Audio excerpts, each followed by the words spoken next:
Hi, this is Casey, and today I'm making another cooking video. We are going to do penne with roasted butternut squash, goat cheese, and prosciutto.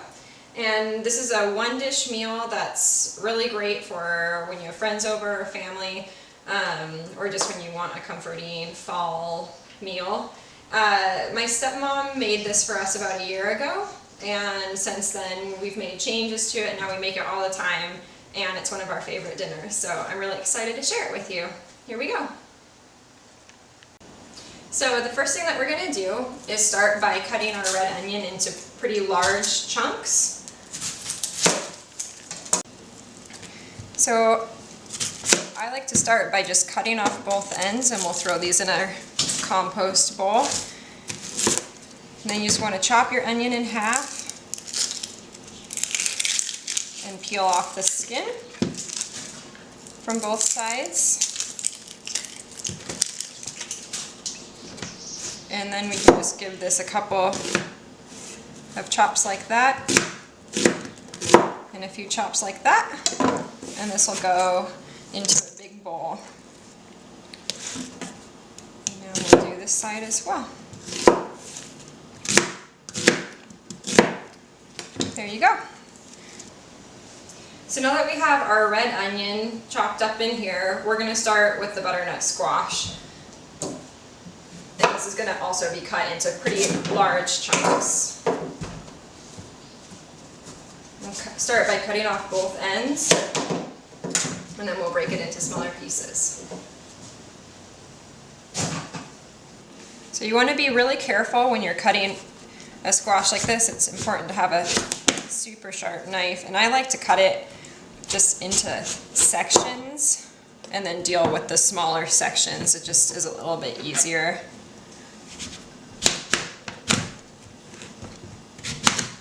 Like so.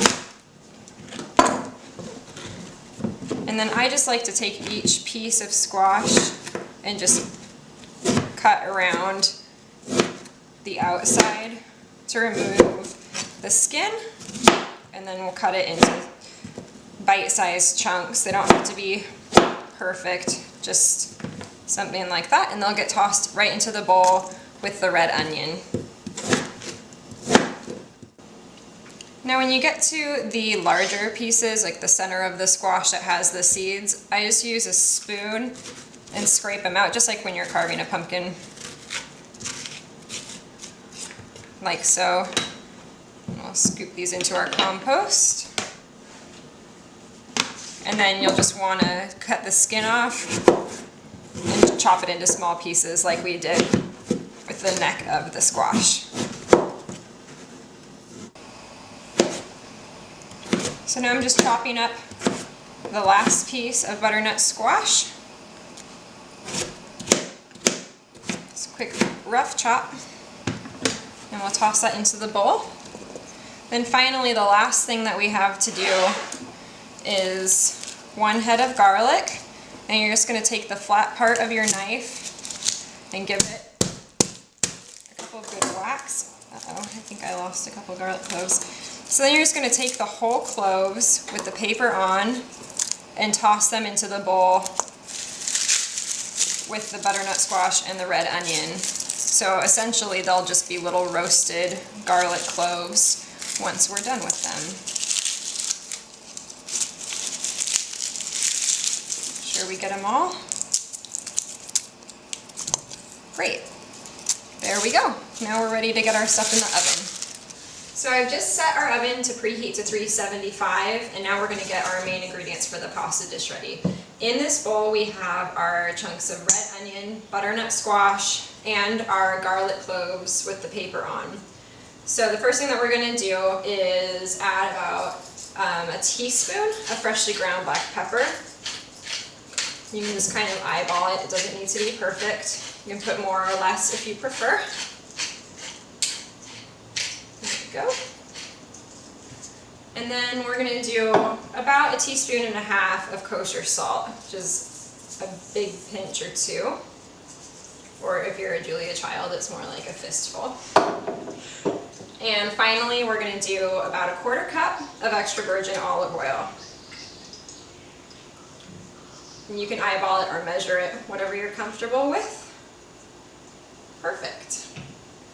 And we're just going to use our hands and toss it all together. And make sure all of it's coated really well so it doesn't stick too badly to the cookie sheet. And then we'll just dump it all out on here. Spread it out to give it some space. And then we're going to get this in the oven. So now we're just going to pop our veggies here in the oven that's been preheated to 375, and they're going to cook for about an hour. But every 20 minutes you're going to want to scrape them up off the bottom of the pan and toss them around because we want them to caramelize really evenly. So maybe every 20 minutes just check on them and toss them, and they should cook for about an hour and 15 minutes, and then they'll be ready to go into the final dish. So now all of our veggies are done roasting. You can see they're nice and caramelized. And I'm just going to set this here. I've just put on some water to boil, and once that is ready, then we can get our pasta in the water, and our dinner will almost be finished. So our veggies have just been kind of cooling off, sitting here, and our water has come to a boil. So we're going to salt it. So just put a good pinch of salt, probably about half a tablespoon in. And then we're going to toss in our pasta. I am using a pasta that's called Penne, which is shaped just like penne, which is probably what you could find at the grocery store. This is from a specialty market, and they're just like triangular shaped penne, so I thought they'd be kind of fun for this dish, but you could use penne or rigatoni as well. We'll dump about a pound in. And then I was advised with this particular pasta to stir it for a good amount of time because of the flat sides of this pasta. They tend to stick together. So I'll just stand here and stir them for a little bit until they really get cooking. So our pasta is done cooking. It's al dente, which means it just has a little bite in the center, but it's totally cooked through. So we want to reserve some of the starchy pasta water that we're going to use to help the goat cheese bind to the pasta. Just pull out a cup. You won't need that much, but it's better to have more before you dump it. And now we're just going to drain our pasta.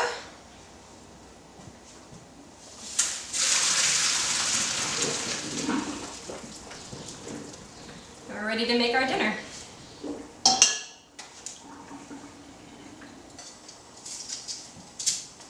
So we are going to put our pasta, which we've drained, back into our large bowl. And then we're going to take about 5 ounces, so about half of this, goat cheese.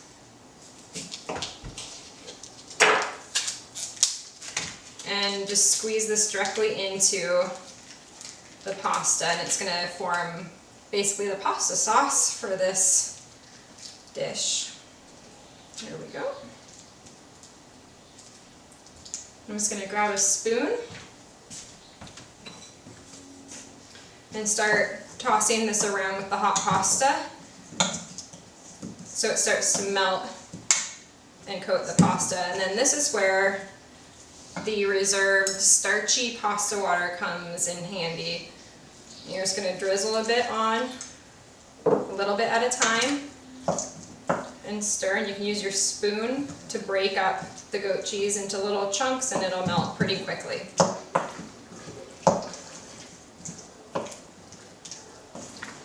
So now our pasta is really nice and coated with the goat cheese. And I only ended up using about 1/4 cup of the pasta water, but it's just nice to have extra on hand in case you need it. So the next thing we're going to do is add our butternut squash, red onion, and garlic cloves. So first thing you've got to do is take all your little garlic cloves and peel the skin off. And inside you have a perfect little roasted garlic. So these are just going to get all tossed in here. These little roasted garlics smell so good.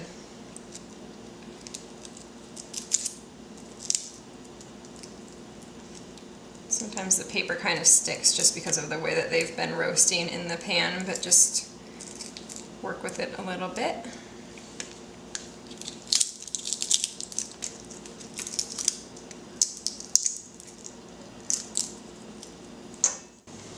So all of our garlic cloves have been peeled and tossed in the pasta, and now we can just scrape all of our other delicious caramelized veggies in as well.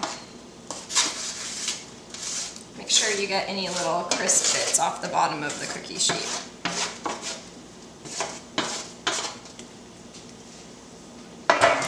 Now we're just going to gently toss this all together, and if it starts to stick like mine is, you want to add a little bit more pasta water.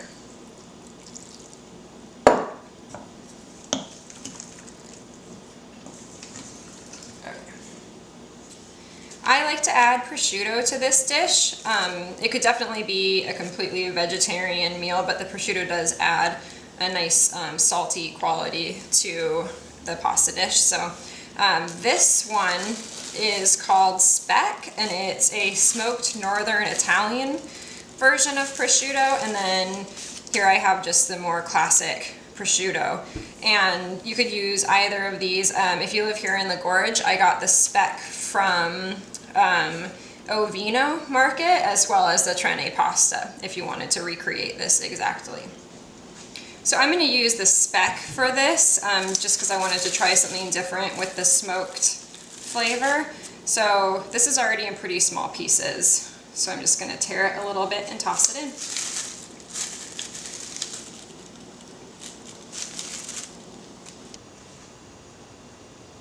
So I'm nearly done here adding the speck.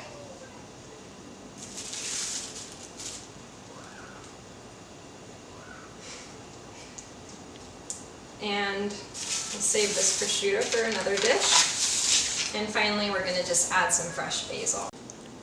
So I've just given this basil a quick rinse, and I'm going to chiffonade it, which just means to cut it into little strips. So one way to do that is to just stack all your little pieces of basil, like so. This is probably good. And then I'm just going to use a really sharp knife here and cut off the stems, and then you just roll the basil, and you end up with perfect little ribbons. And it's really easy, so then we're just going to toss this right into our dish.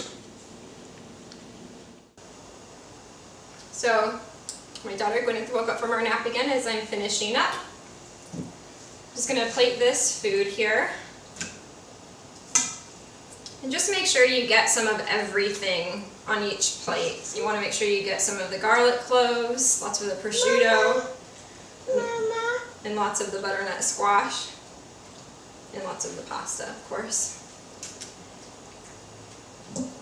And I really like to finish this pasta dish with just a little drizzle of honey. It really brings out the sweetness in the butternut squash and sort of really complements the saltiness of the prosciutto and the goat cheese. So just a little drizzle.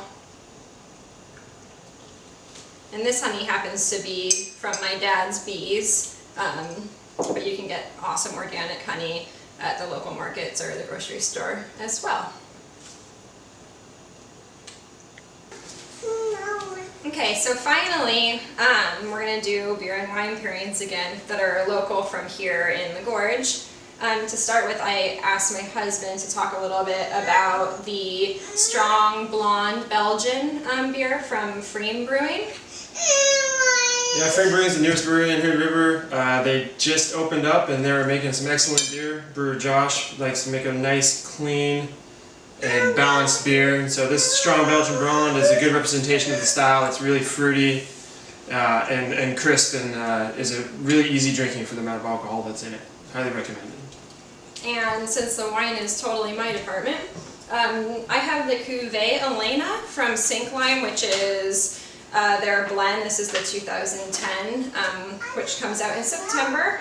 And it's a really bold blend. It's a big wine.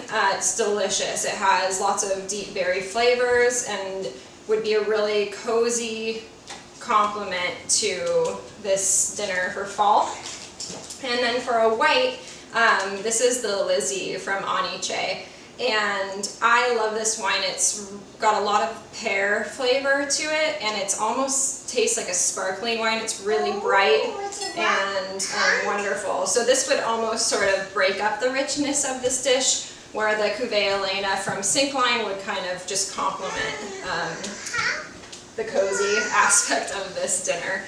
So we know Gwyneth likes it because she already ate a ton of this pasta. But I need some garlic clove. It's over too. There you go. You want some pasta? There you go. This is Casey from Gorge in the Gorge and a Collection of Passions. We'll see you next time.